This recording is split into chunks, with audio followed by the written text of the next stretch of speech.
여러분 안녕하세요. 잠깐 기도하겠습니다. 사랑하는 하나님 아버지 은혜를 감사합니다. 진리의 말씀을 붙들고 또 앉았네요. 명절을 주여 아버지 지나고 이제 또다시 또 가을이 시작되는 이때 하나님 앞에 또 말씀을 연구하고 탐구하는 일로 분주해지게 해주시니 감사합니다. 아버지 오늘 또 성령님이 함께 해주셔서 우리에게 하나님의 주의 아버지 귀하신 뜻을 알게 해주소서. 예수님의 이름으로 기도합니다. 아멘. 여러분 오늘은 디모데가 바울과 바울이 디모데에게 바울이 명령한 것을 저번에 공부를 했습니다. 관찰할 때 했는데 다시 한번 되짚어 보는, 그러니까 해석이니까 되짚어 보는 것을 한번 해볼 겁니다. 디모데에게 전하는 바울의 명령이 이제 중요하니까 두 번씩이나 하겠죠. 이제 저번 관찰에서는 이제 전체적으로 봤는데 이걸 한번 더 보기로 하겠습니다. 권위 1절에서 하나님 앞과 예수 그리스도 앞에서 제 예수님 재림과 예수님의 나라를 두고 엄히 명하노니 이랬어요. 근데 그 바울이 왜 바울이 내가 엄히 명한다고 말하지 않았을까요? 여기서 보세요. 하나님 앞과 예수 그리스도 앞에서 예수님 재림과 예수님이 나라를 두고 엄히 명하노니, 그러니까 예수님과 하나님 앞에서 예수님의 재림을 기대하고 있는 바울의 모습을 볼 수가 있죠. 그러니까 우리가 살고 있는, 우리가 이 세상에 살고는 있지만 우리는 재림을 기다리는 사람들이에요. 그 말을 지금 하고 있는 겁니다. 재림을 기다리는 자세로 내가 지금 너한테 명한다, 이렇게 얘기를 하고 있는 거죠. 자, 내용 말씀을 2절 말씀을 전파하라. 2절 범사의 오래 참음과 가르침으로 경책하며 경계하며 권하라. 5절 전담으로 내 직무를 다해라, 이렇게 얘기를 하고 있습니다.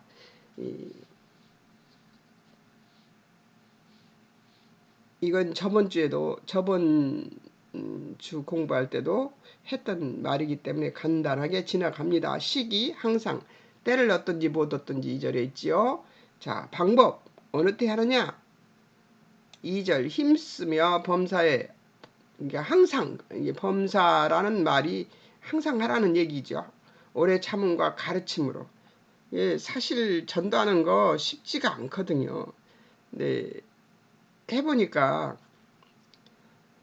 여기서 불쑥 그 사람의 이런 모습이 나오고, 저기서 불쑥 그 사람의 이런 모습 저런 모습이 또 나오고, 여기서 불쑥 하고 이런 모습들이 나와서 자꾸 낙심을 시켜요.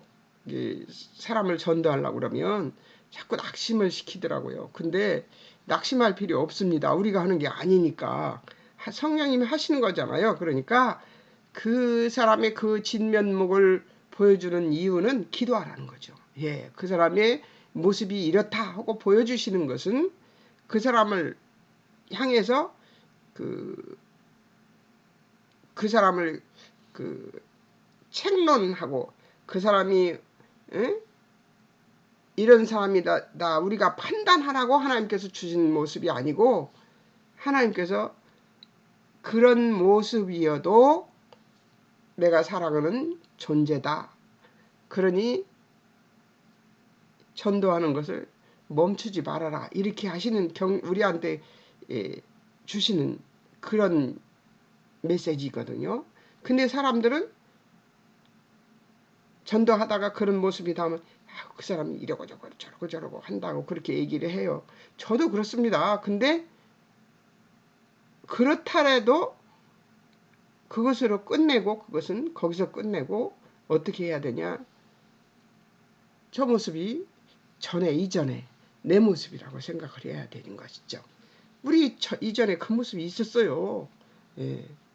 그러니까 힘쓰며 범사의 오래 참음과 가르침으로. 오래 참는 것이 언제 들어왔죠? 가르침보다 먼저 들어있어요. 그러니까 5절 모든 일에 근신함으로 고난을 받으며 전도인의 일을 하며. 이게 근신한다 하는 말이 무슨 뭐 거룩하게 뭐 이렇게 그렇게 하라는 것이 아니고요. 나대서 높아지지 말라는 얘기겠죠.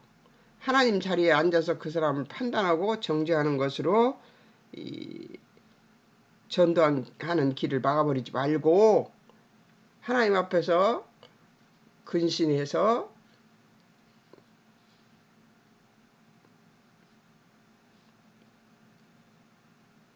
근신하려고 하면 고난이 따릅니다. 예.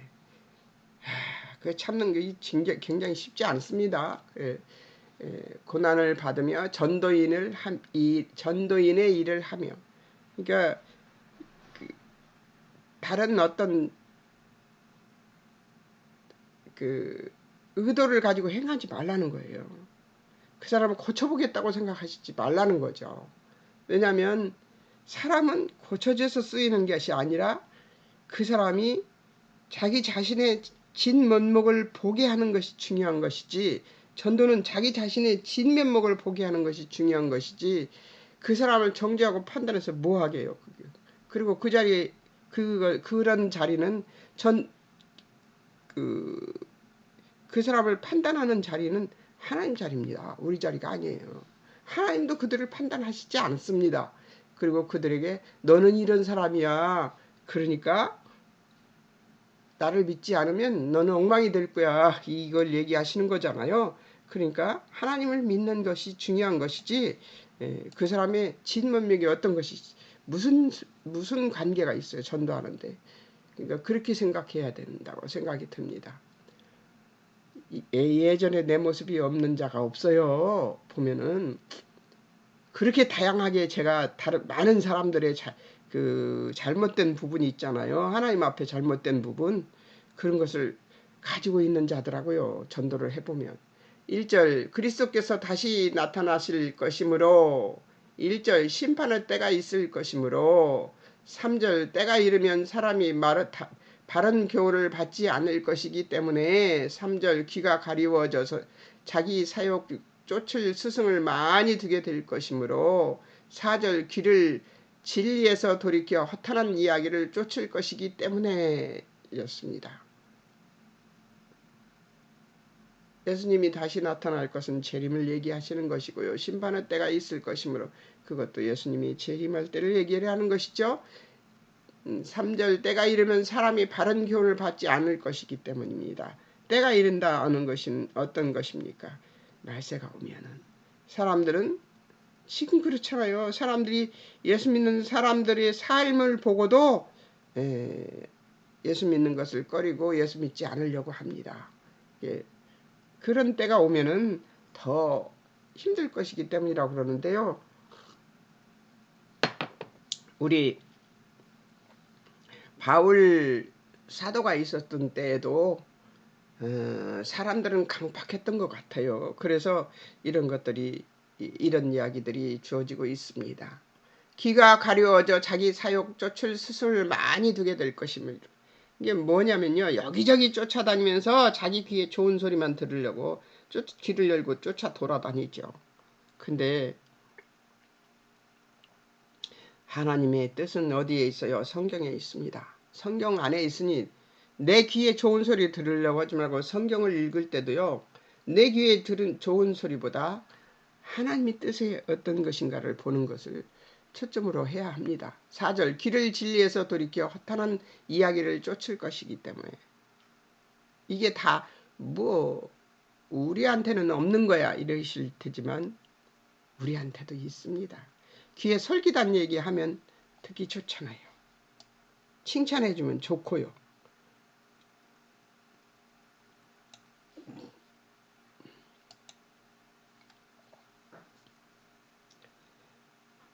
과거, 현재, 미래로 바울이 자기 모범을 얘기하는 장면이 6절에서 8절까지 나옵니다. 바울의 모범 7절 선한 싸움을 싸우고 달려야 할 길을 마치고 믿음을 지켰다고 얘기합니다. 예, 바울 간증은 17절 과거 얘기하는 겁니다. 17절 주께서 도우셨다. 사자의 입에서 건지웠다. 이런 얘기를 합니다. 그 다음에 현재는 어떤 일이 관제와 같이 6절 관제와 같이 벌써 부음이 되고 떠날 기약이 가까웠다. 죽을 때가 가까웠다. 그 얘기를 하는 겁니다. 17절 주께서 도우신다. 곁에 계셔서 강건케 하신다. 이렇게 얘기를 하고 있습니다. 미래는 어떤가요? 8절 의의 면류관이 예비되고 사모하는 모든 이에게 의의 면류관이 예배되었다. 이 얘기를 하고 있습니다. 18절 주께서 도우실 것이다. 모든 악에서 건지실 것이다. 구원하실 것이다. 과거, 현재, 미래에 대한 하나님에 대한 신뢰가 여기 가득 들어있는 것 같지 않아요? 여기 이 안에 가득 들어있는 것 같아요. 그러니까 과거, 현재, 미래에 바울이 보인 모범과 간증에는 이 하나님의 그 바울의 삶에 임재하신 부분이 너무 확실하게 나와 있는 것 같이 보여서 그냥 공부하는 바울을 공부하는 사람이 바울을 공부하던 그 시기에도 부러웠습니다. 바울이. 근데 바울의 중심에는 하나님밖에 없잖아요. 예수 그리스도밖에 없고 성령님밖에 없습니다. 제가 그렇게 사나요? 제가 그렇게 살지 않기 때문에 부러운 겁니다. 바울처럼 살고 싶어요. 근데 열심히 살려고 노력은 합니다. 바울처럼 살고 싶은 노력을. 제가 신학교 들어갈 때 저는 바울이 너무 궁금했어요. 그래서 신학교 공부하는 동안 바울을 배우려고 애를 썼는데요. 바울 서신을 공부한다고 그래서 야 이번 학기는 정말 좋겠다 막 그러고 좋아했었는데 로마서 8장 1, 2절 가지고 한 학기를 공부하고 앉아 있더라고요. 그리고 자기 책만 팔려고 하더라고 그 교수님이. 그래서 내가 내가 따로 공부를 해야 되겠구나. 그런데 이게 어디서 이 바울에 대해서 공부를 하게 됐냐면 이렇게 바울 서신을 하나하나 공부하면서 바울은 이런 사람이었구나 하는 것을 알았는데요. 바울이 쓴 책들은 정말 서신들이나 바울이 쓴 책들은 읽으면 논리가 아주 정연해서 그리고 그 심오한 부분이 있어요. 바울은. 그래서 공부하는데 아마 그래서 노이드 존슨가요? 그분이 그 바울에 대한 연구로 거의 일생을 마친 분 같은데요. 그분이 로마서 하나 가지고도 그렇게 많은 책을 쓸 수 있었던 것 같아요. 깊이가 있고 로마서 공부해 보면 로마서 공부할 때 너무 좋았었어요. 제가 바라던 바울만 아는 것이 아니라 하나님을 알게 돼서 너무 좋았었습니다. 바울은 이렇게 사람들을 하나님 앞으로 인도하는 귀한 책들을 많이 썼습니다. 자, 또 보겠습니다. 바울의 상황과 부탁. 디모데가 속히 오기를 바라는데요. 상황은 어떤가 한번 볼까요? 자기 변론도 무산되고 사람들은 다 떠나가는 외로운 상태에 놓여 있습니다. 10절 데마 이 세상을 사랑해 놔버리고 데살로니가로 갔다. 10절 그레스게 갈라디아로 갔고 10절 디도는 달마디아로 갔다. 이런 말을 쓸 때는 굉장히 외로워 보이지 않습니까? 14절 구리장색 알렉산더가 내게 해를 많이 보였다. 14절 우리말 심히 대적했다. 이렇게 얘기를 하고 있습니다. 16절 처음 변명할 때에 나와 함께 한 자가 하나도 없고 다 나를 버렸다고 바울이 쓰고 있습니다. 이런 상황입니다. 이런 상황. 근데 전에 로마에서 새빵을 얻어줘서 사람들을 만나면서 복음을 전하고 있었을 그때의 감옥과는 완전히 다른 감옥이죠. 그래서 굉장히 또 감옥에 갇히니까 이렇게 도망간 사람들이 있었던 것이죠. 부탁이 있습니다. 습하고 추운 지하 감옥에서 견디기 위한 방편을 구하며 속히 오라고 합니다. 9절 너는 어서 속히 내게로 오라. 11절 마가를 데리고 오라. 나의 일에 유익하다. 마가를 전에는 전도여행 2차 전도여행 갈 때 마가를 뭐 안 데리고 가겠다고 했는데 이제 마가하고는 굉장히 가까운 사이가 되었나 봅니다. 13절 들어와 가보이 집에 둔 겉옷과 가죽 종이에 쓴 책을 가지고 오라. 이게 무슨 말이냐면 춥고 습한 곳에 있다 이 얘기죠. 15절 구리장색 알렉산더를 주의하라. 디모데도 주의해야 될 사람이어서 그렇게 말했던 것 같습니다. 21절 겨울 전에 너는 어서 오라. 더 추워지기 전에 빨리 오라는 얘기죠. 이 말 속에는 굉장히 춥고 습한 곳에서 외롭고 쓸쓸하게 최후를 견디고 있는 모습이 우리에게 보입니다.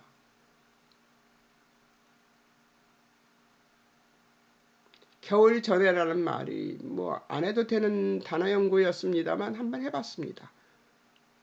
옷도 없이 습한 지하 감옥에서 바울을 속히 오라 하는 것은 절실한 표현일 것이다. 이것을 쓰기 위해서 제가 겨울 전에는 단어 연구를 했습니다. 겨울 전은 뭐 단어 연구 안 해도 되는데요. 자, 본서에서 본 바울이 보인 모범이 어떤 것인가? 복음 전파를 위해 고난을 두려워하지 않았던 것을 볼 수가 있었습니다. 1장에서 12절 고난을 받되 복음을 부끄러워하지 아니했다. 16절 복음 전파를 인하여 사슬에 매인 것도 부끄러워하지 아니했다. 2장 9절 복음을 인하여 고난을 받고 죄인과 같이 매이는 데까지 고난을 받았다. 10절 택하신 자를 위하여 모든 것을 참았다. 3장에서 보겠습니다. 3장에서 바울이 어떻게 견뎠는지를 보겠습니다.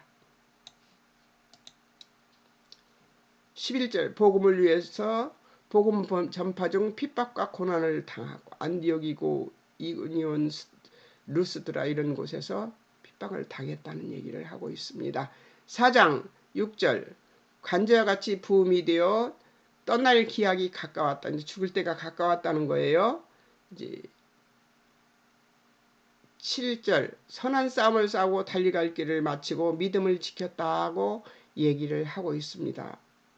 관제와 같이 부음이 되고 나는 이 말이 굉장히 알고 싶었어요. 전제를 뜻합니다. 그러니까 미리 죽기 전에 내가 제사를 지내는 것처럼 이 얘기입니다.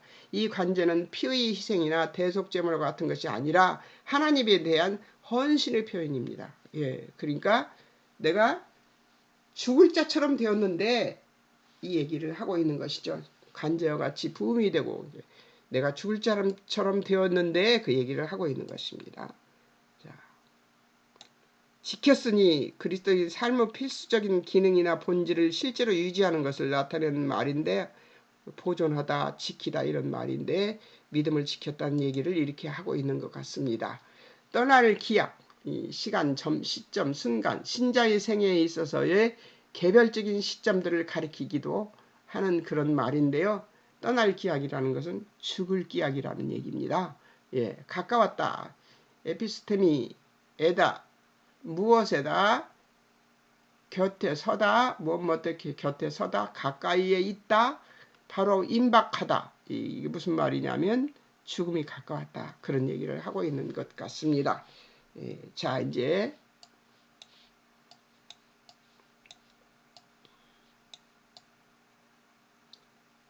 바울의 동역자들 중에 복음 전파를 돕던 자들이 있습니다. 돕던 자들은 어떤 자들이 있는가 한번 보겠습니다. 누가가 있었어요. 처음부터 끝까지 바울 곁에서 떠나지 않고 바울을 돕던 신실한 동역자. 누가복음 1장 1절에서 4절 누가복음의 저자였습니다.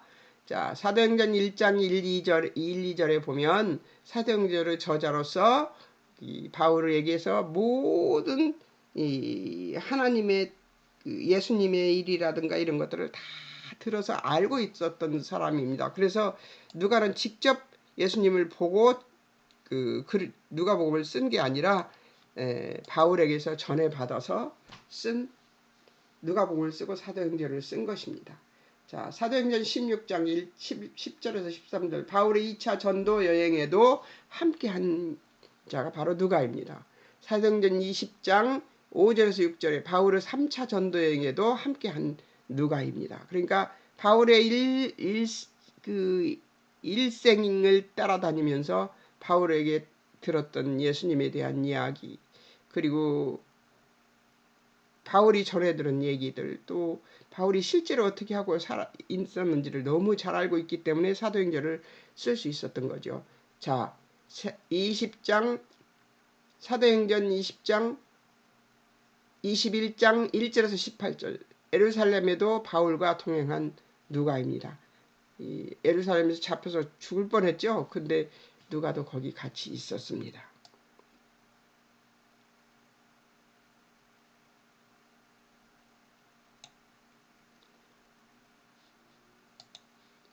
사도행전 27장 1절에서 1절에서 2절과 8장 3절 로마에도 바울과 함께 간 누가입니다.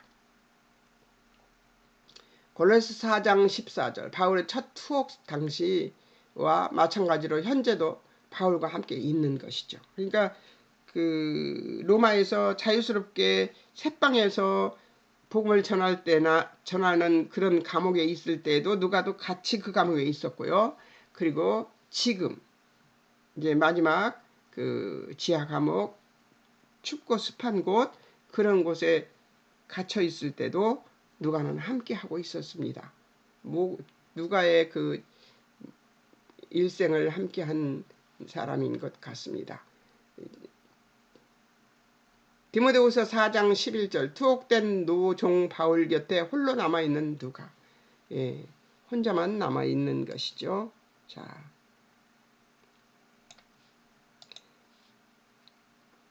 마가 또는 혹은 요한 마가를 얘기하는데요. 처음에는 실수도 했지만 이 요한 마가는 누구냐면 바울의 조카뻘 되는 사람이라고 우리가 전승에 의해서 알려져 있는 사람입니다. 처음에는 바나바의 조카뻘 되는 사람이었다는 것을 전승에 의해서 알고 있는 정도, 그 정도의 사람입니다. 처음에는 실수도 했지만 바울이 아들같이 여긴 신실한 동역자입니다. 자, 사도행전 12장 12절 마가라고도 하고 요한이라고 불렸던 사람인데요. 모치는 마리아라는 사람이고요. 그러니까 아마 유대인이었던 것 같아요. 자, 사도행전 12장 25절 바나바와 바울이 부조하는 일을 마치고 예루살렘으로 데리고 온 자입니다. 처음에 1차 여행에서 데리고 갔었던 거죠. 중간에 가버렸잖아요. 마가가. 그랬다가 아마 다시 함께 다니게 된 것 같습니다. 사도행전 13장 5절 바울이 하나님의 말씀을 회당에서 전할 때 바울의 수영원으로 일했던 사람입니다. 사도행전 36장 40절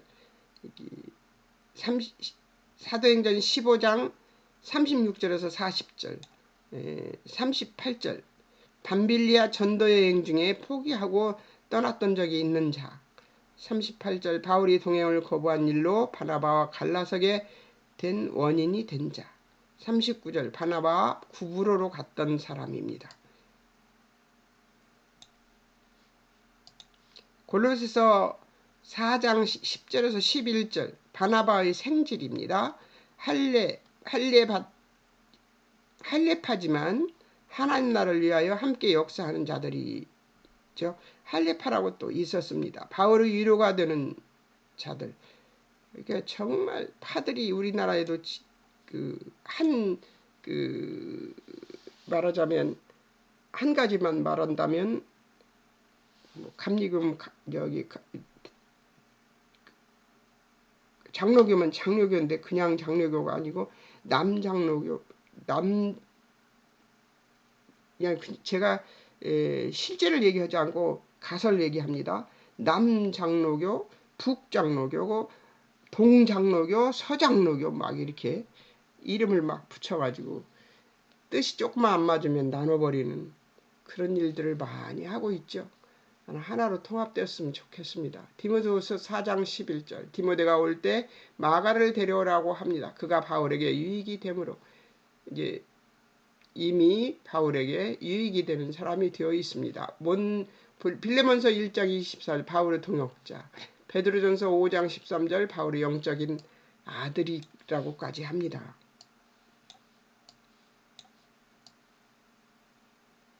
관계를 이렇게 좋아져야죠.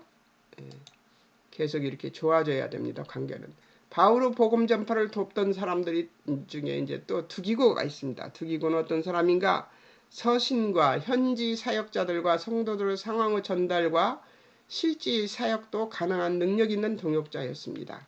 그러니까 현지 사역자들과 성도들, 각 교회 성도들에게 상황을 전달하는 그런 사람이었긴 하지만 그 실제 사역, 현지에서 실제 사역하는 일도 돕던 그런 사람이었습니다. 사도행전 20장 4절 아시아 사람 바울의 3차 여행에 동행한 동역자입니다. 에베소서 6장 21절에서 22절 에베소 성도들의 사랑을 받은 형제이고 주 안에서 진실한 일꾼이고 에베소 성도들에게 바울의 모든 일과 사정을 알리는 그런 사람이었습니다. 1차 로마에 갇혔을 때 감옥에 갇혀버리니까 사람들이 이상하게 생각했을 거 아니에요. 그런데 에베소 성도들에게 갇힌 것이 아니다. 이렇게 해서 전도를 지금도 하고 있다 하는 얘기를 하고 또 하나님의 일은 그렇게도 하는 것이다 하는 얘기들을 해서 그 성도들을 설득했던 그런 사람인 것 같습니다. 자,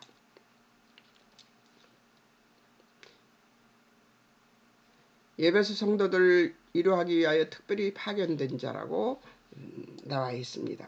자, 골로새 4장 7절에서 8절 말씀에는 바울의 사정을 골로새 성도들에게 알리는, 그러니까 에베소 성도들에게도 알렸었죠. 골로새 성도들에게도 알리는 사람이었습니다. 사랑받는 형제, 신실한 일꾼, 주 안에서 함께 종이 된 자, 이게 바울이 말한 그 사람에 대한 바울이 말한 것입니다. 특별히 골로새 성도들에게 바울의 사정을 알리고 그들을 위로하게 하려고 바울에게서 파송된 자입니다. 자, 디모데후서 4장 12절 에베소로 보낸 자, 디도서 3장 12절 아데마나와 함께 디도에게 보내져서 교제한 동역자입니다. 그러니까 가서 그 교회 새로 교회를 만들어 놓고 그 교회에서 그 교회 사역자가 제대로 하지 못하면 이 사람을 보내서 다시 교회들을 다시 세우고 그렇게 하는 일들을 했던 것 같아요. 브리스길라와 아굴라, 바울은 끝까지 돕던 헌신되고 신실한 동역자들입니다. 사도행전 18장 1절에서 3절 1, 2절 바울이 고린도에서 만난 본도에서 난 유대인 디아스포라, 그러니까 흩어져 살던 사람이죠. 유대인이었던 것 같아요. 2절 아내 브리실라와 함께 아달리아로부터 새로 온 자. 3절 바울과 생업 천막짓기를 같이 일을 하며 함께 생활한 그런 사람들이었던 것 같아요. 천막짓기를 해서 자급자족했던 그런 사람들이었던 것 같습니다. 사도행전 17장 18절에서 19절 바울이 수리아로 떠나 에베소로 갈 때 함께 간 자들입니다. 사도행전 18장 24절 26절에서는 알렉산드리아에서 아볼로에게 하나님의 도를 더 정확하게 풀어서 일러준 그런 사람이죠. 잘 모르고도 막 가르치는 사람들이 있었어요. 성도들을 가르치고 그러던 사람들이 있었습니다. 로마서 16장 3절에서 5절 3절 예수 그리스도 안에서 바울의 동역자 부부, 또 4절 바울의 목숨을 위하여 자기들의 목숨까지도 내놓을 자들. 자, 바울뿐만 아니라 이방인의 모든 교회도 감사하는 자들. 5절 자신의 집을 교회로 개방한 자입니다. 고린도전서 16장 19절 가정교회를 세운 부부, 디모데후서 4장 19절 바울의 사역을 끝까지 도운 동역자입니다. 지금 디모데후서 4장 19절이면 우리가 지금 공부하는 책인데요. 그 책의 마지막에 그 이름이 나오는 것을 보아서 끝까지 같이 있었던 사람인 것 같습니다. 예, 그 사람에 대해서 이야기할 때 유익하다고 그랬는데 쓸모있는 유용한 사람이다 이런 얘기를 바울이 했던 것 같습니다. 자, 이제 남은 것은 뭐만 남았냐면 바울을 대적한 자들만 남아 있습니다. 그러니까 다음 목요일 날 이것을 하고 기억할 것을 다시 이 책을 공부하고 배운 것을 공부해보고 디모데후서는 이제 끝날 것입니다. 이게 마지막 장이거든요. 그리고 다음 주에부터는 또 마태복음을 할 겁니다. 왜 제가 복음서를 계속 하느냐면 그게 사실은 예수님이 오셔서 하신 말씀이 적혀 있는 책들이기 때문에 저는 어떤 책도 다 중요하지만 예수님이 말씀하신 것을 우리는 새록새록 새겨야 된다고 생각해서 사복음서가 가장 중요하다고 저는 생각했습니다. 그래서 마가복음 끝내고 다른 책하고 또 그 다음에 또 이제 요한복음 끝내고 또 다른 책하고 그렇게 했는데요. 마태복음 끝난 뒤에는 제가 지금 공부하고 있는 이사야서를 공부할 것입니다. 근데 마태복음은 또 이렇게 신약으로 가서 하던 것을 신약을 하고 또 하게 되는데요. 그래도 마태복음은 해봅시다. 너무 예수님 말씀이 많아서 너무 좋으니까. 저는 예수님이 하신 말씀만 다 우리가 외운다고 하더라도 외우고 기억하고 그 말씀만 되뇌이며 살아도 충분하다고 저는 생각하는 사람이거든요.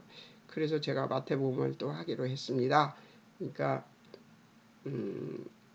이제 마태복음 하고 나면 누가복음만 남습니다. 그래서 이제 누가복음도 나중에 또 어느 날인가 하겠죠. 이사야서 공부하고 난 다음에 무엇을 할지 아직 결정을 못했습니다. 그러니까 마태복음하고 그 다음 이사야서 공부하고 그 다음은 또 무슨 공부를 해야 될지는 아직 정하지 않았습니다.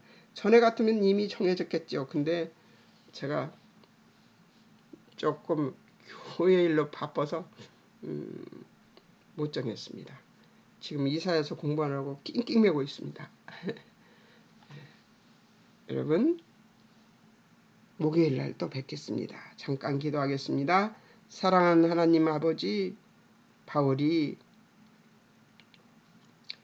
말년을 우리가 보고 있습니다.